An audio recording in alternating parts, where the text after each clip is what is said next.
Corruption Perception Index, Ghana seems to have moved a place up the rankings as it is, and we will try to analyze it. Does it mean that everything is fine? Are we on the right track, so to speak, etc.? So we will. But let me just introduce our guest for the morning. I have Rashid Tanko, substantively Director for Elections, the NDC. Or Deputy Director is a substantive position. You haven't been given the acting.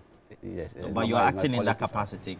My colleague is acting. Oh, your colleague is acting. Good morning. He's also CEO for GIFEC as well. Good morning. Good morning. Yeah, they are the center for the latest investigations, and the OSP also roped in the MPP presidential primaries. And you know, some of the delegates said they hadn't received their money from some of the camps. I don't know what Agongo Roger, who is watching us on our Facebook, will think about that. I have also Dr. Joshua Jebuntie-Zato here. Good morning to you as well. Good morning, good morning, good morning. Yeah. How are you doing? You like my smoke? Yeah. The Minister of Tourism said we should wear smoke, but yes. He didn't give us a budget for smokes. I didn't know that wearing smokes are expensive. You know, some of us have at least 3-4 smokes at best. So now you say we should work every Wednesday. Before, I don't want to start repeating smokes, and they will say I'm repeating smokes. So you should make some small budget allocations for those of us poor lecturers, so that we can also afford some smokes. Okay. So we should do that. Bring them out. They need it. But this morning, the motive for this morning is free Kofi Owusu and Kasa. He has been missing. State agencies picked her, and nobody knows where it is for whistleblowing. You know that guy, right? He said somebody was corrupt and they picked him up. Meanwhile, Baba Jamal and people went and gave TVs, they are working free going to parliament.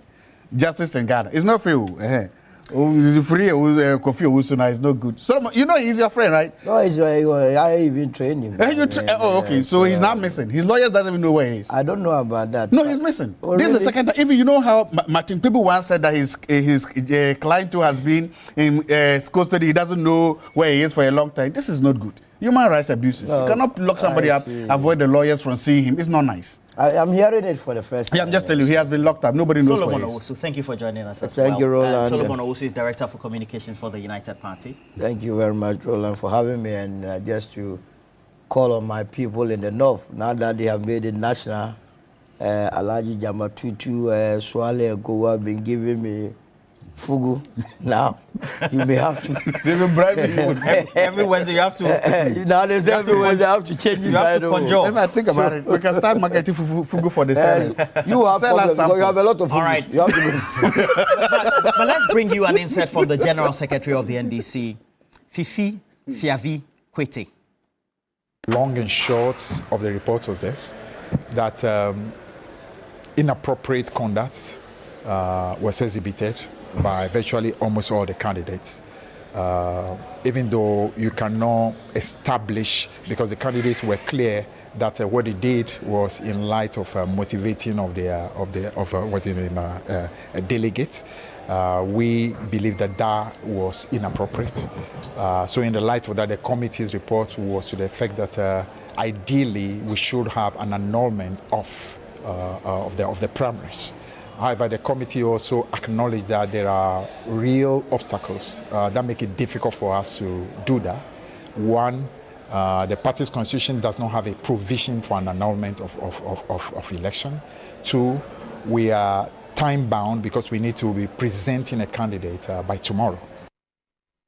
The party also wants to signal that we take into consideration the step taken by the president, and the president acted purely on the back of what happened on Saturday, allegations that he had. He asked for Baba Jamal, who was High Commissioner in Nigeria, to be recalled. We think that was actually appropriate by the president. We also want to urge the president that apart from Baba Jamal, I think two other of the candidates also are in positions of appointment. I think they are on various boards, and similar measures to be taken as well to just show that we as a party feel that anyone who was involved in this inappropriate conduct have to be punished once they are appointed by the government. We are going to do a comprehensive review of the whole processes that leads to our elections in our internal elections are concerned. So we are expanding the committee that was appointed. We are adding 4 more members to that committee to make a 7-member committee. and that 7-member committee will extensively come up with recommendations as to how we can once and for all deal with this, should I call it, canker, which has to do with anything that amounts to inappropriate conduct as far as elections are concerned. And here we are, Mr. Tanko. Yeah. Is it a hard decision to arrive at, or is just what the new standard operating procedure is for the NDC? Very well. Let me say good morning to you, my good friend Sulu, and then Dr. Zatu, and the good people of Bimbila. I wish them well. Yesterday we had a rain. I'm told there was some devastation, rainstorm in some of the communities. But we're looking at that. We're calling on NADMO and his team to get in there, try to help the people out there. They are very nice people in Bimbila. See, so, you know, the NDC is the most disciplined political party that you can see in recent time in the sub-region. I mean, we are governed by rules and regulations. We have our constitution that govern our operations and all that. Anytime we are going to elections, and then the functional executive, through the National Executive Committee, approves regulations for us to run elections. And then we defer to the Electoral Commission so that the elections are run in line with best practices. And then so our internal elections and others are being supervised by the Electoral Commission. Now this election was supervised by the Electoral Commission. In fact, on the D-Day I was on the ground, I went to observe how the election was done. It wasn't the NDC officials who organized or supervised the election. We were there to observe and monitor the process. I'll tell you, it was one of the best organized elections on that day. No problem, no issues, no violence. Every delegate came, cast their votes, counted, collated, and declared. There was no problem whatsoever. Then this issue of inducement and enticing and all that came up, social media, all over the place. As a political party, we abhor certain things that we think will influence delegates or electorate unduly. The NDC is not noted for that. I mean, the NDC takes issues with matters of that nature because we are social democrats. And social democrats want to give level playing ground to people. We don't want somebody to think that because my pocket is not deep enough, I cannot take up leadership roles or positions in the party. That's why we call ourselves social democrats. But we are not capitalists, unlike my colleagues in the opposition. We are social democrats. So first, we issue a statement condemning these alleged inducements and all that, and then followed it up with a committee to go into the matter and advise the National Executive Committee, functional executive, appropriately. You know, the election was held on the 7th, which was Saturday, so they had just 1 day or 2 days, Sunday and then Monday, to put their reports together. So they came out with their report and then submitted the report to us yesterday at FEC. I mean, we have to thank them. I'll use this opportunity to thank Honorable Tutebi Kwachi and his team. They did a yeoman's job. If you look at the report they presented, very brilliant report. I said it before the report came out that, look, if you have a person like Honorable Tutebi Kwachi leading a team, they would not come out with a report which is different from what everybody would have been thinking. They came out with a true reflection of what happened on that day. They didn't hide anything. They said it as is. But here is the situation. What's the situation? The party has a constitution. The party has regulation when it comes to running elections. Internal elections. Internal elections. Okay, so if anything, which is, there's no provision in the party constitution that deals with matters of that nature, and you go and take an action outside that, you are going to face legal actions. Somebody can just take... lacuna. That is it. A big lacuna that needs to be cured. The regulations that were used to run the election, we had that difficulties too. So this was a very big challenge. Then there was another challenge. Today is today is the last day for filing. So with the Electoral Commission. In the Electoral Commission, today is the last day. So this time constraint that we're looking at. Now, if we should go with what they say, ideally, their recommendation was not that nullify the election. They are saying, looking at the circumstances, ideally, the best thing that the party could have gone in is to nullify it.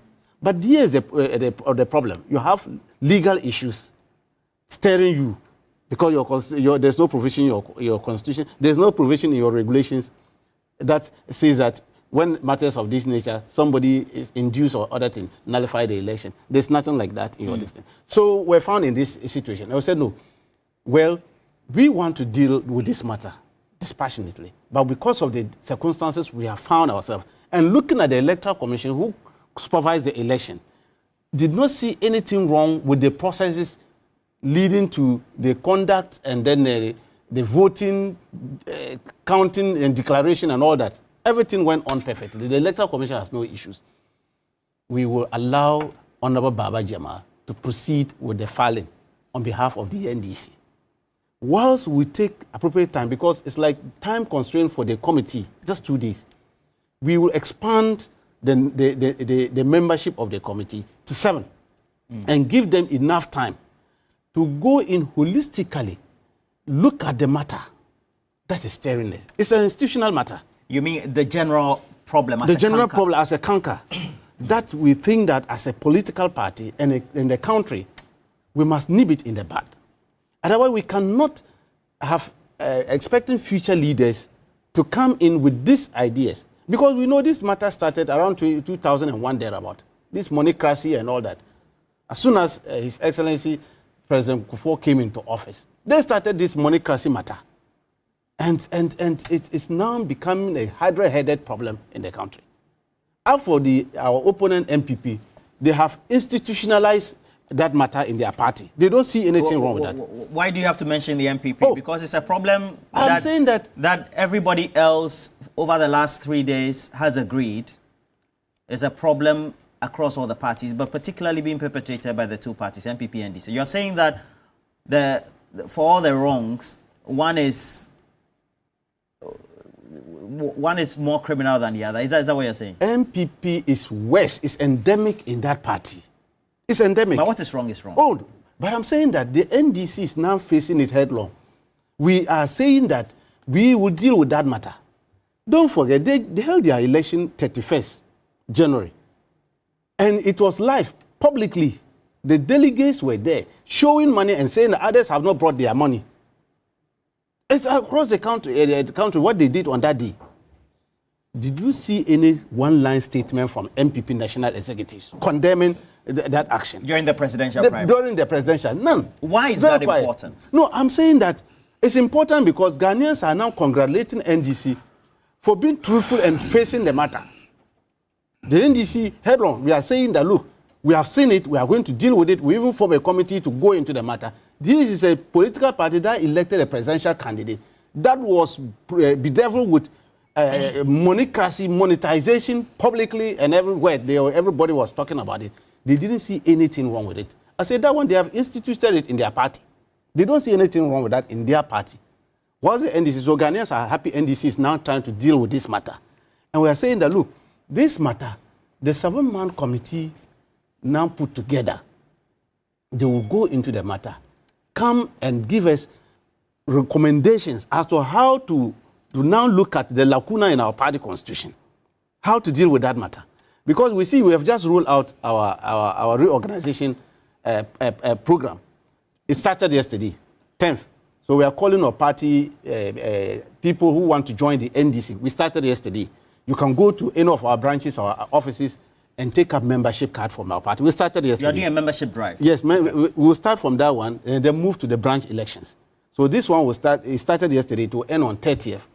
And then after that, we will continue our constituency elections, a branch elections, and then constituency election, the regional election, and end it at the national election, which is on 19th December.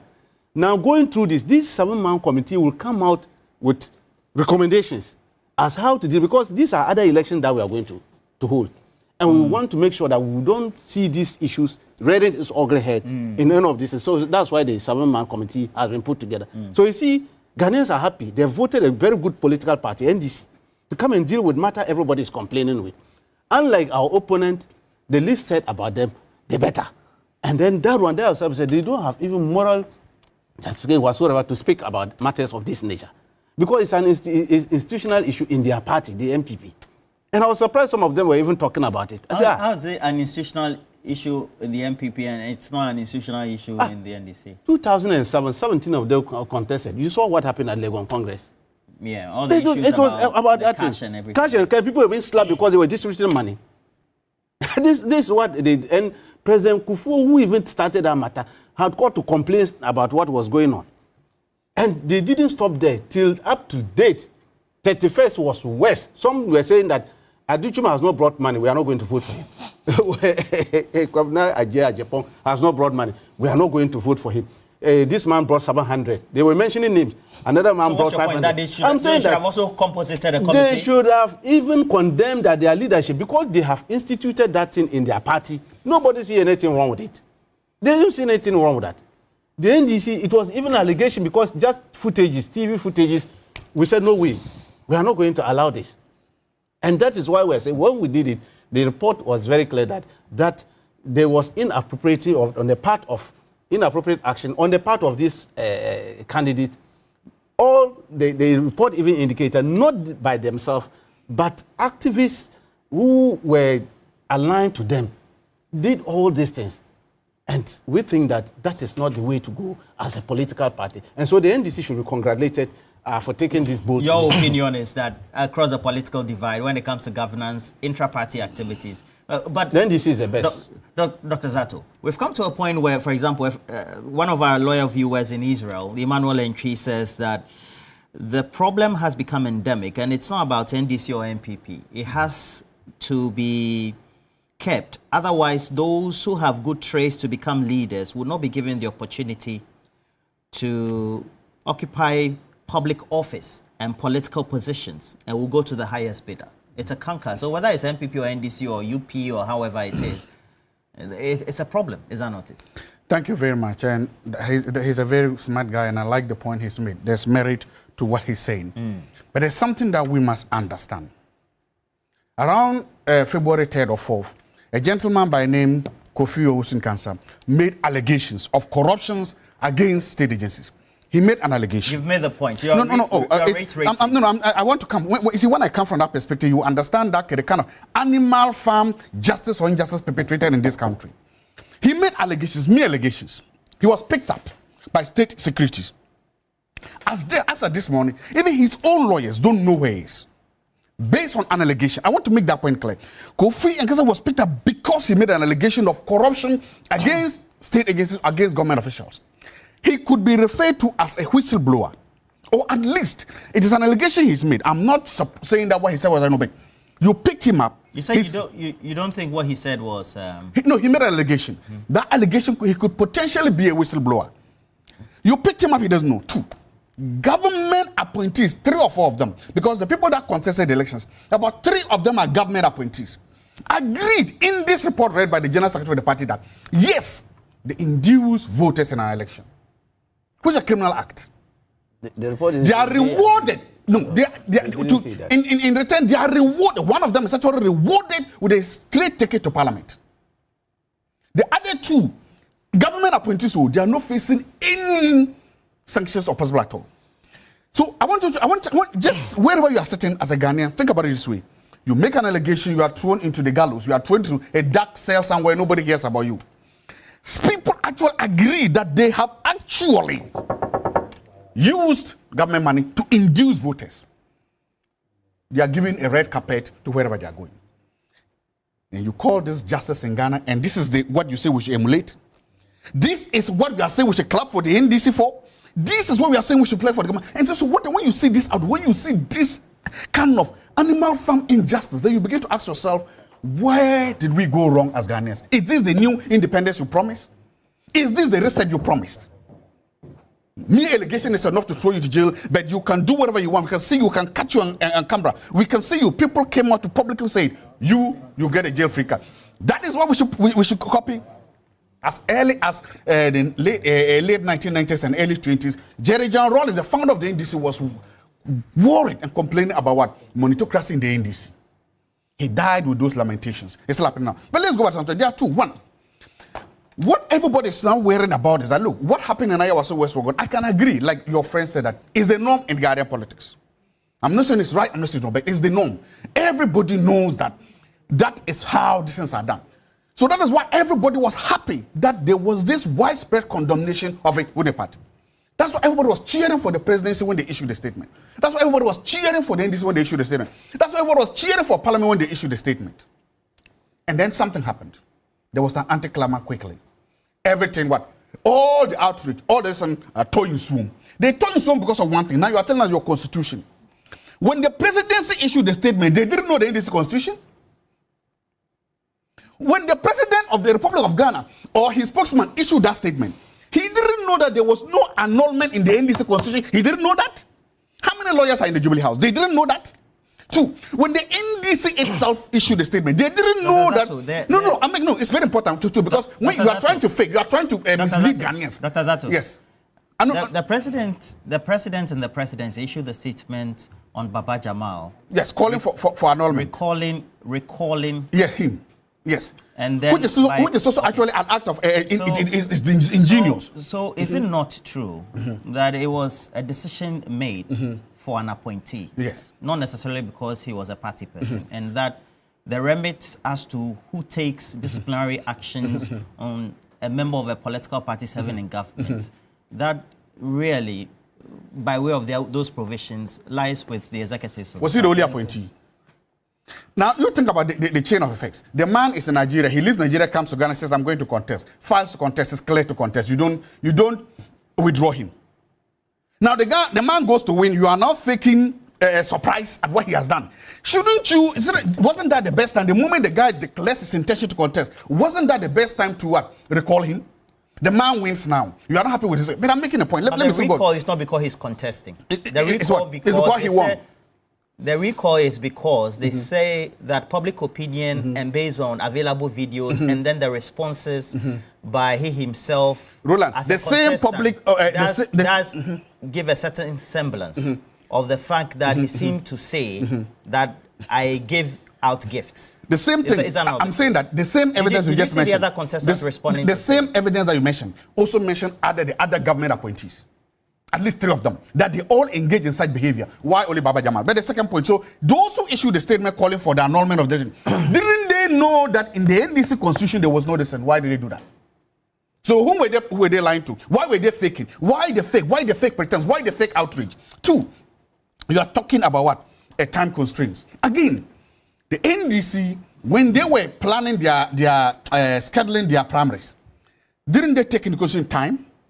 Because by the time they were primary, they knew when they were supposed to submit the candidate. Why did they send it that close then? And when they were doing that, why didn't they know? Didn't anybody tell them, hey, if we do this, it is the time to put it. When you were submitting, you came out with your committee. You gave the committee 2 days. At that time, didn't you know that there was a deadline? And finally, the outage. For me, the biggest hypocrisy, the biggest outrage of this came from Parliament and the majority side and the statement they issued. Reading that statement is like listening to a priest preaching to you about morality and ethics in the brothel in Las Vegas. It's so outrageous. How do we expect us to take advice from you who went there, you who were players in the system, you who went and monetized one of the candidates against the other, then all of a sudden you are faking outrage. How many of the men and women in the majority side of the parliament can say that they have never... What do you mean by they went to monetize one of the candidates? They went and gave money to one of the candidates. But what was the donation for? I don't know. Okay. But they were giving money on the eve to a primary. Okay, but is the donation not as a contribution from the majority to a widow whose husband was their colleague? You know they could have done that after the primaries, right? They could have done what? Made a donation after the primaries, right? They could have done the donation after they could have done that, right? You know they could have also done it during the funeral, right? Like what most people do. You go and give money to somebody on the eve to elections. I'm not saying again, but all of a sudden the woman has $100,000, CDs. The woman is engaging in the primary. I mean, do the mass. So the point I'm making is that the fake outreach from the again and also from the majority leader and the majority side, they didn't know that the NDC constitution did not have any provision for annulling elections. So who were they deceiving? Why the fake outrage? And that is the point. That's where we've gotten to right now. That the person that you saw an opportunity that I thought you were going to do well. The NDC is now showing us that no. They prefer to put electoral calculus over national interest. Because if they had actually gone, look, the NDC could have decided that precisely because of these infractions, because of this, we will not contest the election. They could have done that. They could have said that because of this, we have been so scandalized by the actions and inactions of our members. We have been so wounded that we will take a moral stand and say that we will not contest this election. It will not affect their majority in parliament. That would have been a principal stand. That would have been telling to all Ghanaians and the ADC that we didn't do this. But you didn't do that. You are now putting calculus, and so everything be damned. Corruption be damned. Election inducement be damned. Because we want to win elections, we are going to do this. And now, why did they do that? They did that because they are afraid of their shadow. Computer pointed to something that he thought they would have been seen. The NDC now thinks, look, if somebody who is in government for just 1 year, or people in government for 1 year can produce these copious amounts of money, if people out of government can bring this amount of resources, well, we are told that almost every delegate was rewarded with about 10,000 cedis, pad, rice, oil, TV, in just 1 year. The MPs in parliament are freaking out. They are freaking out because they're asking themselves, do you know what will happen when in 2-3 years' time, there are primaries? Do you know what happened when the CEOs, deputy CEOs, and others and ministers with money come to challenge them? That is what is freaking them out. So, what NDC is doing is an exercise in self-preservation. It's not in the national interest. They didn't do it because they could do it. They did it because they couldn't get away with it. They were caught on cameras with it. They were caught with their pants down and their hands in the jar. They did that because they didn't have any moral principles to stand on. They faked the outrage. And that is why we are here today. So, what do you make of all this? Because it also means that with the monetization, with the United Party not having money, you cannot penetrate. It will only be MPP and NDC. Even if we will not give anybody a dime. I keep saying that if it is because of money that I will never go to parliament, like I will stay in my house. Why must I go and pay somebody to be a member of parliament? To say. But you see, this morning, I am very surprised with what Zato has done. I thought you could take a cue from what the tester said from Israel. Perfect. You put the issues in a national context and discuss it, because the MPP and the NDC are both guilty. And in fact, if we are going to go into details of it, the MPP is worse. As a matter of fact, if I were going to take I don't understand. What do you mean by the MPP? Worse when it comes to they just finished the internal primaries, presidential primaries. They did it on the 31st of January. You heard the various tapes.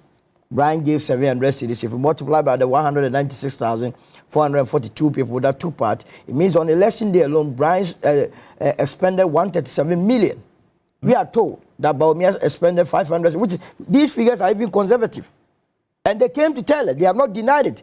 And for Zato, 11 days after that, to come and sit here and create an impression as though he is just coming from somewhere to Ghana and has just come to meet this Barcelona, news. you can't say that he's paying sanctimonious. It insults the integrity of our viewers.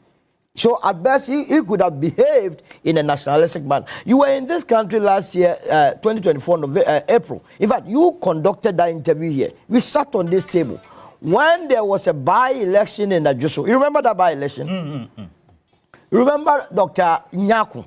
The Kwadaso MP. Yes, the member of Parliament. As for him, he moved from Kwadaso, went past Bantima, went past Oforukrom, went past Tech Judge, and went to, what's the name, Ajuso, and bribed electoral officers.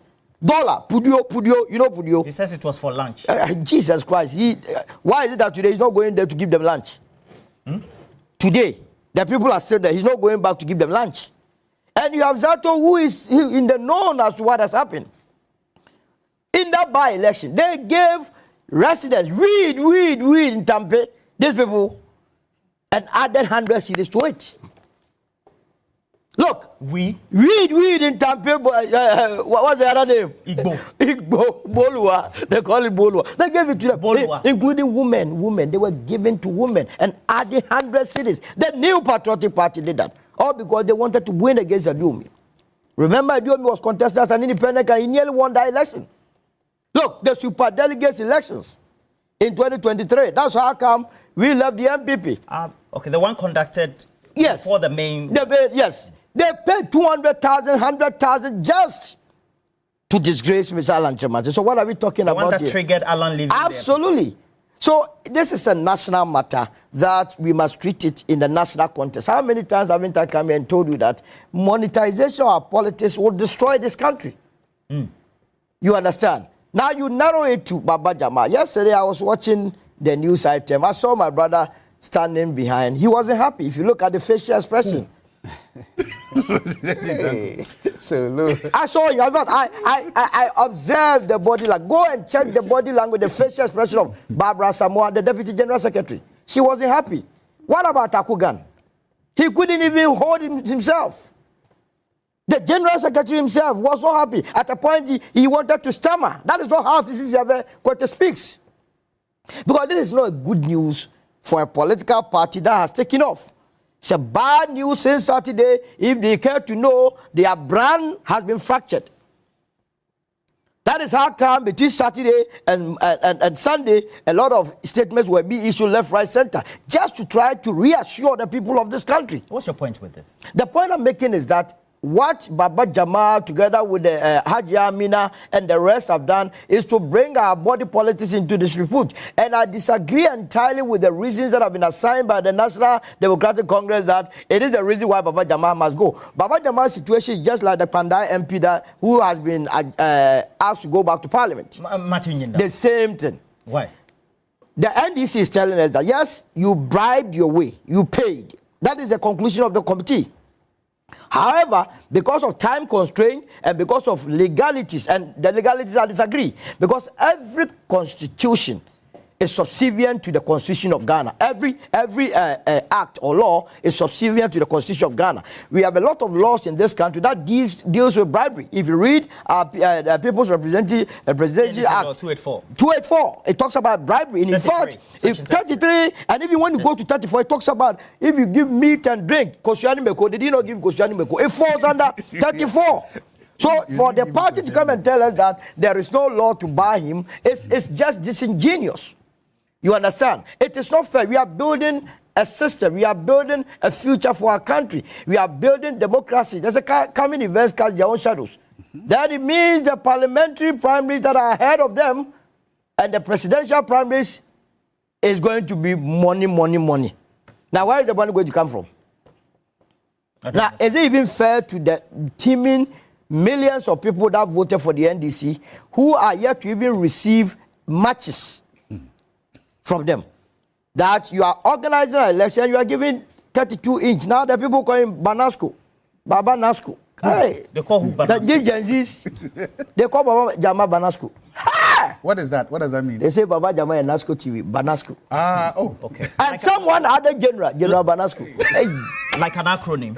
Hey, this country. Do you think that the over-politicization needs to be dealt internally by the parties and that the actions by the NDC needs to be extended nationwide? I think the party was bold to extent, but they lacked the final nail. Because they have identified that indeed there was an inducement. And they are saying that, but for time, if they had time, they would not annul the result. That is, for me, a good thing, but it is also bad because you have not been able to take the final decision. You are representing a candidate who is fractured. So tomorrow, if I see Baba Jamal in Parliament, what I know is that he paid his way to Parliament. Just like I've told you about Nyindam. That Nyindam, according to the High Court decision, was fractured. He, as a matter of fact, stole. But because the NDC was time barred, that is why he's in Parliament. Why would I take you serious? And it is the reason why we must be serious with whatever we do. We must hammer on this. But you see, it comes back to how our institutions are weak. Roland, you remember on the 15th of September 2025, I, together with Apia Dankwa and Ebu Bakman, we petitioned the OSP to investigate Dr. Mahmoud Bawumia. On what? On the same corruption issues. We knew what we were doing. See, sometimes when you initiate something, people think that it is because you hate a personality. I can never hate Dr. Mahmoud Bawumia. As a human being, why would I do that? What was the petition about? What we were trying to achieve was to prevent or avert some of these things. That he had gone to make a statement that he single-handedly donated more than 300 brand new Navara pickups. Navara. Now, when you put pen to paper and calculate how much was involved, and if Dr. Mahmoud Bawumia decided throughout his tenure as a vice president, the entire 8 years, not to touch a cent of his salary, plus all the traveling allowances and so on. He couldn't buy 15 of those vehicles. Yet he told us, and this was coming from him, that he was able to buy more than 300 brand new Navara pickups. So what we wanted to achieve was to cause the OSP to investigate, to serve as a deterrent. Because mind you, our Political Parties Act and so on and so forth calls to question, even you are mandated to disclose whoever is investing or whoever is contributing to your political campaign. When we did that, from our resources, we are not in government, I have never been in government. Anytime they are in government, we are in opposition. Courtesy of a good for they nearly even destroyed our businesses. I go and submit this petition, common courtesy from OSP, to even acknowledge. You don't mean it. You mean the petition is still... He doesn't care about it. So when I heard him say that he was going to investigate Baba Jamal, I laughed. I gave you a cool chop. This one is what's coming from the horse's own mouth. Cool chop?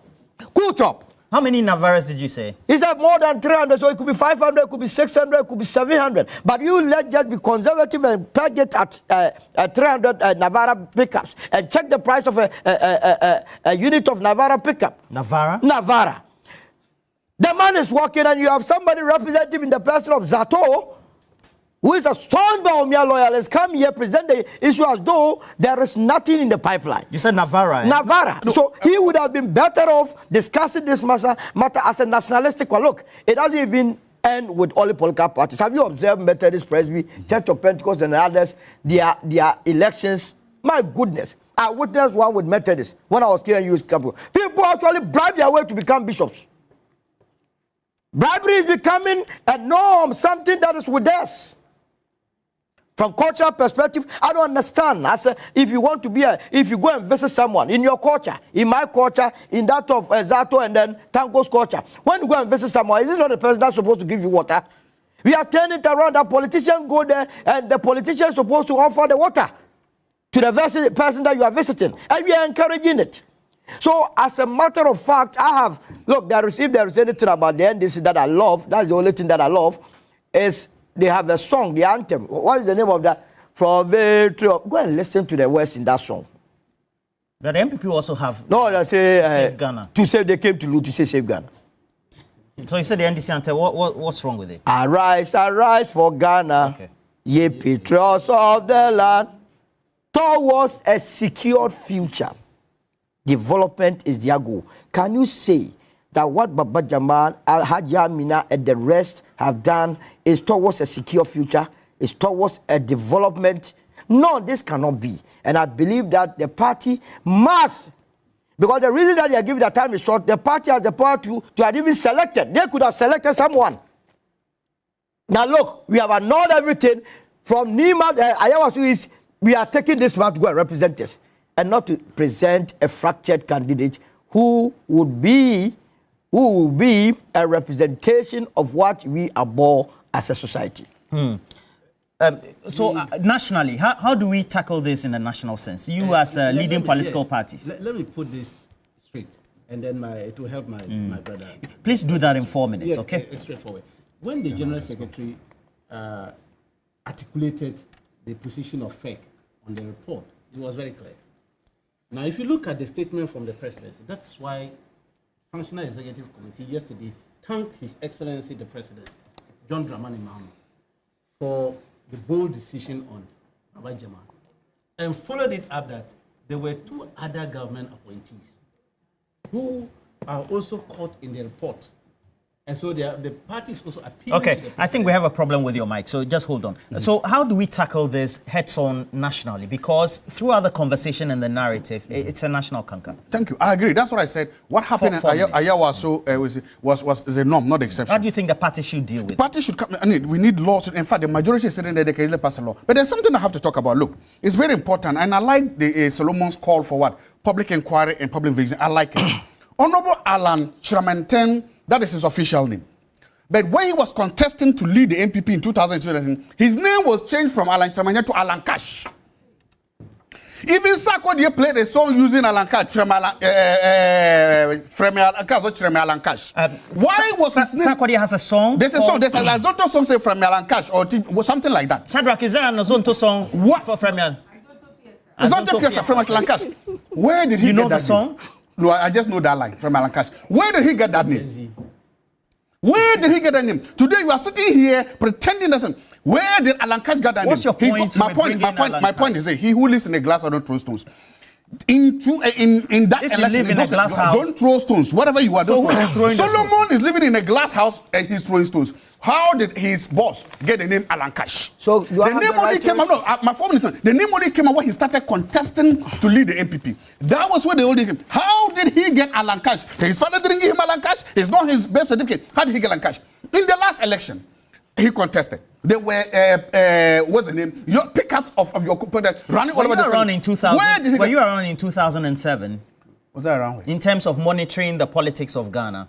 Because the intent of that name was to mean that if he gets to win and become president, there will be money for cash, people. but it's not to give cash. And so all the people sending me. Because that was the policy. People are sending messages. He was called Alankash. He was called Alankash because of what? Why did he get Alankash? The point I'm making is this. If we are going to call for vision, by all means do that, you've done that. I also hope that by this application, you can also then petition the SP to also investigate the Ayawasu East Wagam thing. I don't think that there's a problem with the OSP is already investigating that. Good, I'm fine with that. Remember, I started by saying that we can do that. That I was happy and impressed with the initial NDC outreach. I was, because I said for once, we're going to see a party take a bold stand and face the damn consequences. I remember I said that.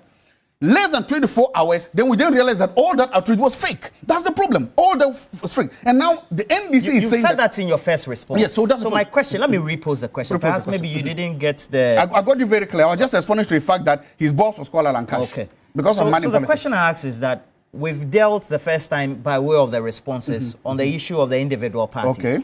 I'm saying, so right now you're throwing even Alankash. No, but I have to respond. No. I will respond. I will respond. But you just spoke, I have to respond. You are not talking. Okay, it's okay. So on this table, there is the general consensus that everybody else is guilty. And you even rightly say that if you live in a glass house, don't throw stones. Yes. So I'm asking the question, nationally then, how do we deal with this canker as political parties and players, civil society, etc.? Today, we can lay an emergency bill in Parliament banning the giving of gifts, explicitly saying it. That law can also say that all political parties must enshrine in their constitutions measures to annul such elections. We can do it today. There's supermajority in the House, and there's appetite in the House for such things. Civil society organizations will help. If the majority don't have the capacity to do it, they can easily do that. Let's do that. One, let's say that all political parties should desist. If it is money for transportation, for food, everything, that money should come from the national headquarters of the party. And they should be announced before the primary days. Long weeks or months before that, the day you are coming out with your outlines for your primaries, also announce that we will provide each delegate with this amount of money for transport, for food, and for accommodation, because sometimes people travel long distances. Outline that. They make it clear that any candidate who goes outside these lines to provide any money in the name of food, transport, distance is breaking that law. They will insist that political parties enshrine that, and then we can do that. We can go ahead. The president talked about establishing special courts to deal with public accounts committee. Then we can also establish specialized courts in all the regions to specifically deal with this, to say that during that time, we will send OSP, BNI, CID officials to monitor that any candidate who does this and do. My point is that this can be a teachable and a learnable moment. Let's take the moral high ground. Let's move to legislation. Let's move to punish culprits for that. Because if we don't do that, we are just going back to what? Our usual settings. And that's no good for us. You contested Sisala East for the MPP primaries, right? What did you share?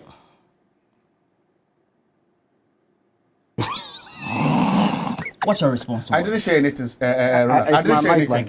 I want to make this. I didn't share anything. No, you didn't. And I didn't know that we're personalizing this thing. But go ahead. No, by your experience. No. It's not my experience. I'm not go ahead. It's a whole question you can answer. Go ahead. I've answered. I didn't share anything. My mic now. Oh, Tanko. Okay. Yes. I was like when how do we do with this nationally? Included in my not nationally. No, he didn't. I was certain we had a technical. Yes. So I have to correct that. We thank His Excellency John Dramani Mahama the statement he issued. It's not hypocritical. Recalling Baba Jamal The statement as an he issued appointee. as an appointee. If you go and read the statement, there's no paragraph in that statement which was calling for annulment of the election. None. Dr. Zato, president, didn't issue that. Couldn't have done that. He didn't. He's a leader of the party, and he knows the party constitution very well. He has led the party on several fronts, and currently he is the leader of the party. So in issuing that statement, he didn't call for that thing. He knows that that power rests with functional executive committee through the But he national doesn't. executive. No, but he didn't. That statement, the president's statement, he didn't. If you also look at the general secretary, in fact, he coordinated and spoke eloquently about reasons behind we calling that the president should also exert the same punishment with the other appointees who are also found in this issue. The party didn't mince words in that. And you must congratulate the NDC for taking this bold step on that. The general secretary articulated that in his statement, and it's live. You can pick it out from there.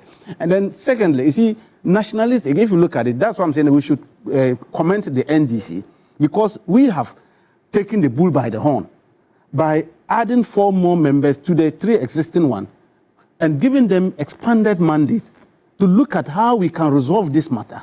Because it's an institutional issue. It's an institutional matter. It's not individuals or this and that the party is looking at. We are looking at institutional matter because we are going to bigger elections. We are going to reorganize our party up to December. And so if we don't come out with regulations or issues that will help us stop these issues as we are moving into the election, it's likely to raise its head. And then so the NDC should comment on that. And I can assure you, as we are doing, political watchers and others, they are commending the NDC because for you, they won't talk about it, the MPP, because you have institutionalized it. It's part and parcel of MPP.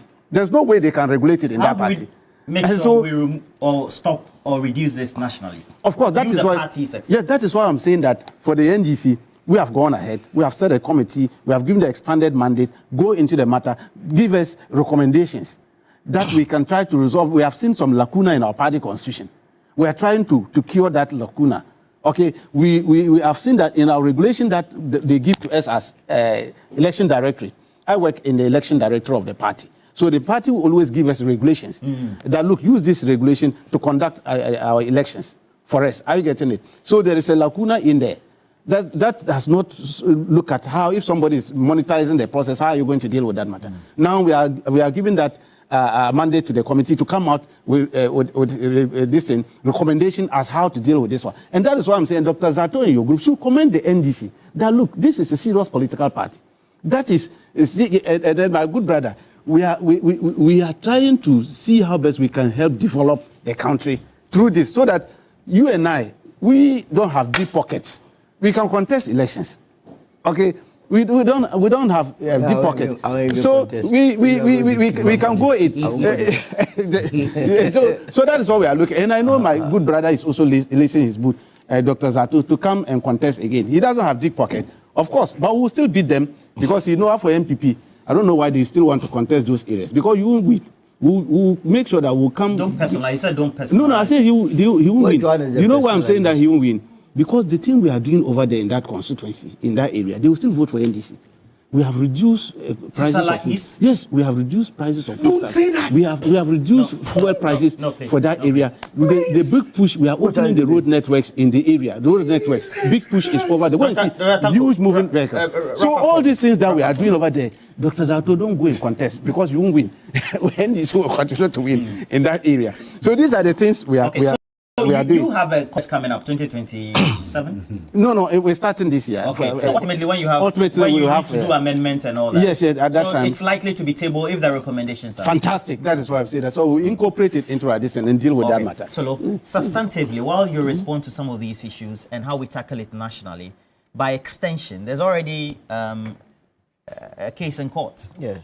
Brought by 3 key individuals, great statesmen in our country, that by extension we should abolish the delegate system.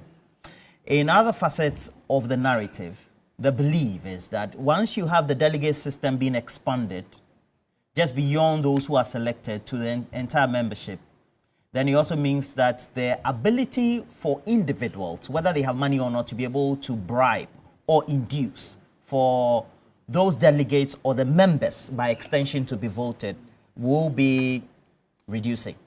No, we of the United Party thinks otherwise. We believe that the expansion of the delegate system is not the panacea. Remember when we started our fourth Republican dispensation, if you took NPP, they had less than 3,000 delegates. People thought that was okay. We didn't witness some of these incidents of high monetization of our politics. Then people called for expansion of the delegate system. 211,849 is now their delegates, total delegates they have.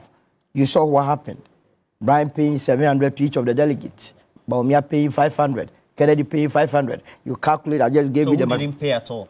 They said Kwame Japan didn't have because he wasn't in the government. He sat on it. The people are not happy with him. So, from the UP's perspective, and this is what we are going to do, Roland Walker is a very good material. He has what it takes to represent the people of this country in Parliament. Roland is in the Ashama constituency. United Party will pick you and support you. And they said, "I'm take it to good. You could be our parliamentary candidate for Ashama. Cookie T is good. We know she can represent us in Parliament." What's your point with this? The point that we are making is that it is competition that brings all this monetization. But as a party, you should be able to have a research team go into a constituency. Know, first of all, the one that is competent. Competence is the key word here. To the one that endears himself to the constituency, who could contribute immensely to the development of this country. And that person will be given the opportunity to contest on the ticket of the United Party. So that this whole idea of competition, people paying money here and there, is eliminated from our body. What should the parties do to make sure that this is outlawed in the first place? No, they have to. I mean, NDC, like that, I was very surprised. They lost election in 2000 and they shifted from it. It used to be selection in the NDC. That this person is good. Settle on him. That is the way to go. We are building a country. When last did any elections bring the best out of the country? Do you believe for a moment that if you went to Parliament, that those representing the country now are the best of people we have in this country? No, it is because of some of these things. Those that have the ideas, the knowledge that could represent this world, they don't have the money. They are not corrupt by nature. So they will not even accept money from galamseyers, from drug laws here and there. So they will not be given the opportunity to go and represent us. And that we believe that is not the way to go. So they must settle on selection. But just let me deal with the issue of Alan Cash and how I am very happy he himself admitted to you that in 2007 he was not in this country. And that this I didn't say that. Were you in this country? Yes. You were in the fantastic day. It makes the matter even worse. Yes. And he told us that people are sending him messages. People are sending, that's why he's coming out. So Delegates. They are telling you that? Yes. Delegates? And even in the last spot, delegates, he also gave them money. Yes. That's what you get it. NPP delegates, yes. He gave money. Alan gave out Why are money you in to a delegates. rush? You think I'm going to leave you? I'm going to. Oh, let's go. Okay, I'm not asking you questions. Let me, why are you in the. You asked me. Why are you feeling jittery? You asked me a question, I'm answering you. You are sweating in air conditioning. You see today. Okay, thank you. Alan Cash being named Alan Cash was from policy perspective. He said, jobs for the people, cash for the people. Jobs for the people. Cash for the people. Of course, when you get job, it's cash that you're going to get. And this has run through since 2007 that Alan Cash started his journey to becoming the president of the land. Everybody knows jobs for the people, cash for the people. Now we have Nana Akufo-Addo's faction thinking that when they turned the heat on Alan and made Alan Cash popular, it will mean that he was dishing out monies to delegates. If Alan Cash was that Alan Cash, Nana Akufo-Addo couldn't have survived in 2007. He would have given more money. Absolutely. We believe in campaign. Look, in 2007, you know why he was able to challenge Nana Akufo-Addo and neutralize his effect? Whereas Nana Akufo-Addo was doing close campaign, Alan was the one that introduced broad-based campaign. You go to a constituency, those days the delegates were few, but he would not deal with the delegates. He would go and engage the entire constituency because he believes that delegate goes to a church. And so the pastor has an influence on that delegate. That delegate has a kinsman, so he believes that kinsman can have an influence. It was after that you people started learning this. It has nothing to do with whether or not Alan Cash was paying money. In any case, crime has no expiry date. Are you aware of that? If Dr. Zato believes Alan Chamati has been given money in the past, I challenge you today that you petition the office of the special prosecutor. If you are man enough, together with the entire MPP team, petition the Alan Chamati was given money. If you're unable to do that, so so that we move on. I have been able to petition that Dr. Mahmoud Baumia, by way of pay a lawyer. Will you pay a lawyer? his rendition, saying that he donated more than 300 vehicles, is a potential corrupt person and must be investigated. And that petition is with the OSP. The Navara. The Navara, unlike yours, that you just come and throw it into the air and there is no substance, and you keep thinking that the more you say, the more it sticks. It does not. 300 pickups? More than that, brand new. What is the salary? From Alancash. And in fact, the vice president is even on tape to have said that when he fought for the party to come to power, they made a lot of money. Do we make money in government? I don't understand. You can only make money when you are corrupt. Say, oh, when I fought for them to come to power, a lot of people made money. If I had not fought, would you make money? So clearly, they know. And it's one of the sins. You remember the sins that they spoke of, that the E-gate at the airport was inflated by almost $240 million. You understand? As we speak, check the cases that the OSP is going through. There is one case that involves the stealing of rice, 10 containers of rice at the port. And that thing took place at the office of the vice president. They stole someone's rice and gave it to those people that were fasting. We have not come to all this. And you come and sit here and you want to pontificate. So when it comes to issues of corruption, bribery, and the MPP must not make a statement. If you live in a glass house. Me, I'm living in a glass house. I've thrown stone. I want you to throw back. That's the challenge I'm giving to him. All right. Mr. Tako, at the end of the day, while we transition and try to wrap up, our second subject is about how we've moved an inch up when it comes to the corruption perception index. And it's inverse, the way they do it. Once you inch closer to 1, it means that you're more corrupt. And if you inch closer, or if you get closer or down to 100, it means you're less corrupt. We've moved from 42 downwards to 43, so moved up by 1. Does it mean that you look at the actions of the government as well as the various quasi-judicial institutions we have in our country, and then the ability to be able to deal with the menace in itself? There's some level of commitment that has been reflected in this upward adjustment. Very well. You see, I remember last year I was telling you, His Excellency John Dramani Mahama, after staying in opposition for 8 years, he observed the way the country was being governed, and brought out this idea of reset agenda. That look, we need to reset a lot of our institutions, the way we do things in this country. We need to reset it. And as when he came in, he held the bull by the horn. One, look at the size of government he's running. Okay. The size of government, the leanness that you can think of, the leanness government that you can think of is what is happening. And it's permeating through his own lifestyle, it's permeating through all his appointees and other things. For 12 months in government, from January to December, there was no incidence of alleged corruption or corruption-related issues in any of the agencies across the country. Now, because of how... You mean on a large scale or small scale? Because just completely. Really, there have been incidents of actions and inactions of some appointee MCs, DCs, etc. No, those ones related to Galamsey and some those ones. We are talking of the barefooted corrupt activities that would bedevil the country under the regime of Nana Akufo-Addo. It was glaring. You didn't even need to go to school to know that these are corrupt practices. An example is just go to this in Parliament. When you are getting to Parliament, on your left-hand side, you see a very big hole there. The amount sunk in there. That one there, you just go and bring primary school children and ask them that this hole cost almost $90 million. $97 million, this hole. The children will jump out from their car and say, what is this? Because they know money. But my last daughter, when she's going to school, if you give her 1 cedi, she knows the meaning of 1 cedi and 2 cedi. Now, if I go and tell her that this hole you are seeing that cost $97 million in PPP, I don't know how to change it into a scan language or my own language. So it was barefooted, and everybody saw it. But under his watch, he gave out a code of conduct and announced that anybody who is found culpable on this, I'm going to deal with you. You've signed the code of conduct? We all signed. I have copy. Every day I go to office, I look at the copy, read. You do? Yes. Asa, who wants to be dealt with? and go and face the camera. So everybody, and interestingly enough, you will go and see what we call commitment authorization from Minister of Finance. And you know what it meant? Before you go and procure or give out contract, you must make sure that you get authorization from Minister of Finance. Otherwise you can't. You can't. And PPA will not even give you authorization to go ahead with a procurement when they don't see commitment authorization from Finance Ministry. You must show evidence that there's money in your agencies to pay what we are going to do. That is why we have ended the year without any incident of scandals. And so, look, this year, government is even going to go higher. What if one comes up? Oh, you think the president would deal with it?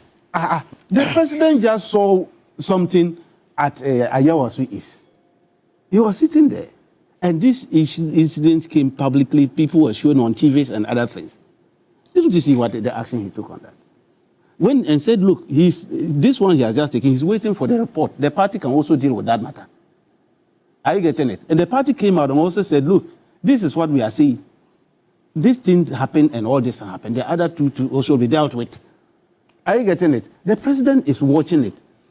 When this issue, have you heard the issue of the Amancia, the DC, who is alleged to be taxing chamfines and all these things? There's a report on that matter. Yes. And the report has been presented to the... It's a joint news document. Good. The president ordered the local government minister to quickly investigate the matter.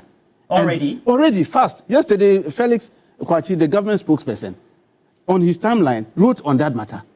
And the minister received the report from Joy. We are not going to look, because whatever we are doing in this country is for the good of these people. We are going to make sure that we reset the country and reset it well. So anybody who is going to go outside what the president has done, this one we have to congratulate the president. Just 1 year, he's managed to overturn that their 8-year corrupt activities. And Ghana became a laughing stock outside. Now, Ghana is now a baby to the Committee of Nations. Everybody is inviting us everywhere. The president is being invited. He said, darling, they are sending aircraft to come and pick him, to come and attend functions. But unlike their people, they were renting and renting bathroom on top of on air. That is not what we are seeing now. So I know what my brother is going to say. You have to congratulate the NDC government, his government of His Excellency John Dramani Mahama, for making sure that we have inched up in the corruption index. You have seen that. Unprecedented. This year, it will. Your 3 minutes increase. is up. You have 3 minutes as well. Thank you very much. Unprecedented. I just want to start from there. 2024, it was 42%. 2025, unprecedented is 43%. That's unprecedented is 43%. In the University of Ghana, if I graded you and I gave you 43%, it's an F. So what the transparency is that the NDC government has an F in corruption fight. MPP had Fs too. I agree. But here's the point. You use the whole of 2024 to talk about looting in MPP. You launch a fictitious Ajapa book of it looting. You put looting in your manifesto to say MPP was looting. You came, one of the first committees you said was oral, which we now know is all full of garbage. Everything was looting. You ranted on all these things we're talking about. Despite all that, Transparency International still gave you a failure, F, in your corruption fight. So everything you have said, we should clap for president, clap for him for getting an F in corruption. Clap for the president for failing massively. That's F is good. I want to read something here from the report. It says that dismissal of the former Chief Justice and the various petitions for the removal of heads of various independent institutions smacks of politicization of the judiciary and law enforcement and undue influences by the executive. These acts are more than some of the biggest casualties you can do on fighting corruption. To fight corruption, you need an independent judicial system. This is Transparency International talking. They are saying that these actions and inactions, what you did, because you took a bulldozer to the judiciary in Ghana. You dismantled it. You say you took a judiciary and you dismantled the independent judiciary. So I'm not the one saying Transparency International. This is how they interpret the CPI. If you get between 0 to 49, it indicates high levels of corruption. If you get 50 to 100, so if you are, let's say, 100 out of 182 countries, so you are, let's say, the 100th country out of 182, it suggests a cleaner public sector, though no country could be immune to corruption. So you are less corrupt. Yes. So they say the more you inch downwards to 100 or the 182 countries in the assessment, then less corrupt you are. So if you're 42 and you get to be measured 43, 42 is more corrupt than 43. That's the interpretation. I'm saying, the point I'm also making is that, you see, I don't want to do comparison about what happens. Yes, it's true. You've inched once. But still, I'm saying that in any grading system, the grading system that I work with, that's an F. The grading system I know is an F. It's an F. You is an F. You must is an F. You got an F in this thing. But the point I'm making is that, and they are telling you why. Because you see, what you did was, what the government did was strategic. Go to the foundations that have supposed to fight corruption. Put fear and panic in the men and women who are supposed to fight corruption. So that if they are afraid of their jobs, they will leave you free. That's why the report is saying that by taking a bulldozer to the judiciary, by removing a co-equal arm of government, and by going into this issue, you were institutionalizing corruption. I would have thought that after all this noise about looting, about oral, about this, I would have thought that the government would have done at least pass by about 50 on my scale. But after all this is said, and just 1 year, listen, I then also expected that this is the honeymoon of the government. After you've launched code of conduct, after you've launched all this, I thought it was a honeymoon. So again, I was very optimistic that the government would have done significantly better. But I'm woefully and pathetically disappointed in how they performed. Because you see, if in your first year you cannot fight corruption, and we can all agree, what happens when you start your primaries? We've just seen Smolo. This was not captured in the report, so this will be captured in the next one. What happened? Because we all know, and we cannot pretend that when the primary starts, it's going to get worse. If in your first year, with all the honeymoon, with everybody basically giving you a pass, with Solo sitting here basically giving you a pass, because you are very young, you get F, fail, if you flip it, what happens when this the Baba Jamals and the Evas is multiply and quadruple? Thank you. What you flip so it, our situation will be rather worse next year if because of the NPP's internal primaries. Remember, people were paying 700, 500, and that was just by the bar. They went around campaigning. Some were being sent to the Abetifi Hotel there. Dr. Mahmoud Bawumia was paying. Everyone was paying. So clearly, if this is what is going to be used to measure the levels of corruption, then you would have exacerbated the situation. But let me tell you, when I read the report and the Transparency International made reference to the removal of the CJ as a basis for where we are, I just stopped reading. I realized it was total rubbish. You shouldn't have cited that. Total garbage. You see, I keep telling people that all the international organizations, if you are in sub-Saharan Africa, you must open your minds. First of all, who sponsors these Transparency International people? What is their motive? That when a government uses the constitution to legitimately remove a chief justice, you are saying by following due process that amounts to corruption, then you are not a serious institution. I keep saying that no amount of machination was sort of to arms twisting here and there would make the removal of the chief justice Tokonu something that was not needed. A private citizen of this country, Daniel Ofori, petitions. The petition is sent to the presidency. The president, together in consultation with the Council of State, establishes the prima facie case. A committee is established. The Chief Justice gets the opportunity of meeting with 4 lawyers, submits close to 10,000 evidences. The case is adjudicated. They go through it. A recommendation is made that, look, you have exhibited misconduct. Based on that, the Chief Justice is removed, and you have a faceless body citizen saying that by following the Ghanaian constitution, it means you are corrupt, and we want to entertain it. What are they talking about? We cannot be allowing international bodies to take us hostage in our own country. The last time we came here what's the name? Was Jabunje Zato not pressing the current Chief Justice and their rulings concerning Pandai? I don't understand. I don't understand. He was praising the Supreme Court that, first of all, injuncted the rerun of the Pandai elections. Again, when the Sheshurara was upheld, he was again here praising the judges. But for the removal of Chief Justice Tokoro, would you have experienced this for you to praise?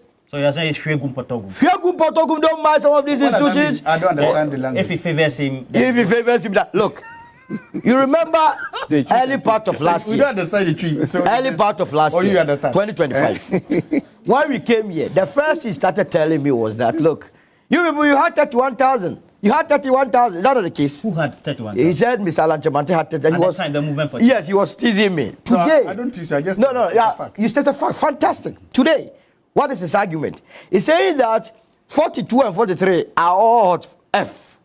That's what he said. Is that not what he said? Yes. Even though it's an improvement by 1. No, so, but he said F by his grading system. Yes. Now, No, it's not my grade. It's the University of Ghana's grading system. so No, but that by cannot University be of used on Ghana's this. grading system, It's Okay, yes. gentlemen. 41 and 0 point. Is it not the same F? It is. So then why did you make that? Why then were you making the point that you had 31,000? The truth of the matter is that 41 is higher than the vote you had is higher than mine. But in spite of the fact that, or the mere fact that we all failed, does not mean yours was not the quality failure. You understand? But today, conveniently, you want to say that we all failed. It doesn't work like that. Everybody, a child born today, knows that your administration was that corrupt. Nana Akufo-Addo, Dr. Mahmoud Bawumia, you are only having mouth because people here are pampering them. This administration, they are pampering them. From the Attorney General to the OSP to Yoko, they are pampering them. That is how come even the issue of Cocoa Board. See, an issue that by now the erstwhile administration must be dealing with. Look, you go to an institution like the Fertilizer Council. The former board chair, you have completed your tenure. She's in the home and then holding on to government vehicles. She doesn't want to bring it, and she speaks roughly to them. Currently, the Fertilizer Council, the woman, she has state access with her, and I don't know, people are so weak. They are weak. You are pampering them because you are afraid. Look, if the United Party gets to power 2029, Ghana will be sweet. going by this latest report, Yes. the CPI, do you think that what has been shown by way of the aesthetics Yes. or the optics, so to speak, and then the actions in themselves, the president as well as his government have shown that they are more prone to dealing with corruption or not, and so that's a reflection of what we're seeing. The president must up the game. You see, there are certain things that are happening in his administration. Maybe some of it he doesn't know. For instance, you look at NIMOS, what the young man job that gentleman Kendeboa is doing. Do you believe for a moment that they are investigating him? That he is rather corrupt? Because he's stepping on toes? You see, when you don't crack the whip, I've seen the Amansia Central issue. You understand? Amansia Central, that's where I come from. I know the situation very well. I kept telling you last year that if they don't deal with it decisively, the entire area will be gone. We will lose it. But now that person must be behind bars. The investigation is ongoing. At least he must step aside. Be interdicted. Absolutely. You see, there has to be precision. What of the guy, the MP that Stephen North or whatever, the one that led the attack on the... Collins Rauda. Yes, what has happened to that matter? The president must begin to be decisive with some of these things. It is only this. He is not serving the interest of NDC people. He's serving the interest of this country and the legacy he leaves. You see, we are at a crossroad. Whether or not our democracy will survive depends on how decisive the president is with this last opportunity. The NPP has destroyed this country. Nana Akufo-Addo, he is the only last hope to save this democracy. Who? John Mahama. He's the last. That's why they say he's the hope. He must represent that hope, that song that they sang for this country. That anything short of that, this country will never know democracy. Okay, gentlemen, I have some comments here. Let me just quickly go through. Let me say good morning to James Kofi Pinkra. Mr. James Kofi Pinkra said, Pinkos, wishing you all the best of the day. But importantly, I have this one from Roland Jan Kwafo. Good morning. He says, please ask Solo to address this. Wasn't his boss Alan Chamantin among the first to introduce monetization of internal I have done so. 2000. I've done so. MPP flag bearer. I've done so here. Oh, he didn't remember what happened. What is the response to that of Alcohol Hills? That's what is that? Of Alcohol Hills. When he was even flying, he was the only candidate who started flying with helicopter during the primaries. No, but what is the big deal about helicopter? Canary. Oh, Canary. That's why they sent you. Moses says that When Mr. Penyomaki forced the judiciary or the Supreme Court to sit on a case on Friday and in due time, that one wasn't a problem for Mr. Zato. When the CJ doesn't want, he won't even see the okay. So I've seen that as well. Prince Nania York says, I'm disappointed with the NDC's decision to clear Baba Jamal. I understand the political consideration, but for the sake of the reset agenda, they should have made a sacrifice by appointing someone else to represent them at the EC office today. This could have been a powerful starting point to signal to Ghanaians that all political parties will now be held to higher standards of accountability. And so he says that they, the people, are watching closely. And the OSP is doing cherry picking. Why are they still not giving feedback on the Navarra donations and the investigations? They won't. The petition by Solomon and two of his friends. And I have this one from Elliot Ogbe, who says that I want to use this platform to invite all Ghanaians who are witnessing and benefiting from the good works of the NDC to join the NDC as they undertaking a membership drive. To Dr. Zato, I urge you to focus on facts and substance. Public debate should be truthful with constructive criticism. Solomon always comes prepared. Credibility intact. Good morning to Dr. Tanko, you say. Money, ni money. Please tell Dr. Tanko they should jail the corrupt MPP officials before we believe them. Dr. Tanko, say do jail. Guy G, Cantonment Accra, has this one. Quite long, but I'll read it. Very instructive. These contests in our political space have always been characterized with one form of expenditure or the other. However, the various processes, including filing of nominations and canvassing for votes through the various forms of campaigns, all do come at a cost. Democracy is said to be expensive, and those who seek to participate in this process must show a high level of resourcefulness. In the advanced democracies, one's level of resourcefulness is highly regulated, and rightly so, because tendency to abuse such abilities to one's own advantage is higher. While the use of money in politics remains an important feature that cannot be done away with, the abuse of it eminent has very often generated controversies across the globe. Regards to my good brother Solomon Owusu, Gaiji Cantonment Accra. Gaiji, good morning. Oh, you know him, eh? Yeah, Gaiji is a correct guy. Tell your friends to come and say good things about you. Lawyer, he's actually a strong MPP. Yes. Man, a Gaiji. He's a level-headed person. I don't know. He's level-headed, eh? Someone is telling me that you paid 1,500 during the Sister Lives. They sent it from Sister Lives. You are here saying otherwise. I like your research to finish salaries. That's very Please, 1,500. 1,500 is also paid. Instead of bringing that money for us to go It's okay. Why is your boss Please, let me read the last one. The man is saying that he used 500. Let me read the last one. Lawyer Kakri Sama, good morning to you. Good morning to you, Uncle. And says, please ask Dr. Zato if the MPP constitution has a provision for annulment of primaries in a similar situation. And if there is, why the MPP in government did not annul the primaries in Ejumako in Nyanisiam, where cars were freely shared. I haven't forgotten that incident. Ikufuado was the president then, you say. Well, thank you all for giving us these messages as well. And then also Simon Agianap, I see your message well acknowledged. Michael Kluvia also, your message is acknowledged. And Blueprint says, if the NDC meant business about the so-called inappropriate conduct by their members for which Baba Jamal had to suffer from forfeiting his ambassadorial position, then they should have annulled the elections to allow the MPP to run for the Ayawaso East election or by-election. But the NDC did this under pretense to deceive Ghanaians that time wasn't on their side.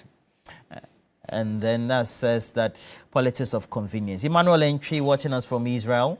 Thank you so much. Also, all those on our stream, we're grateful. We've seen a number of messages as well. Well acknowledged. Nila Tesa, hey, Solomon. And then we have Richard Inketia. It says, I should tell Solo, we love him so much. Abu Lawa says, I don't know why I like Solo too much.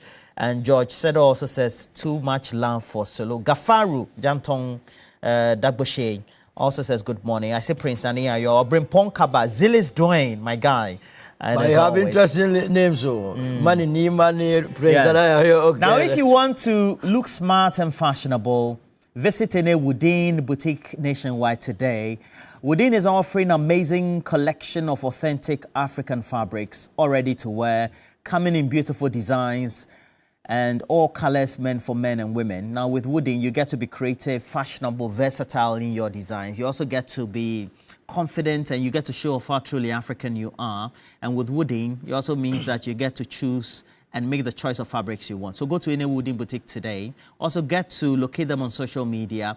Their accounts are available. Search for Woodin Fashion, whether it's Facebook, Instagram, and TikTok, among many others. And you can see that for our Wednesday where we're in Great Fugu.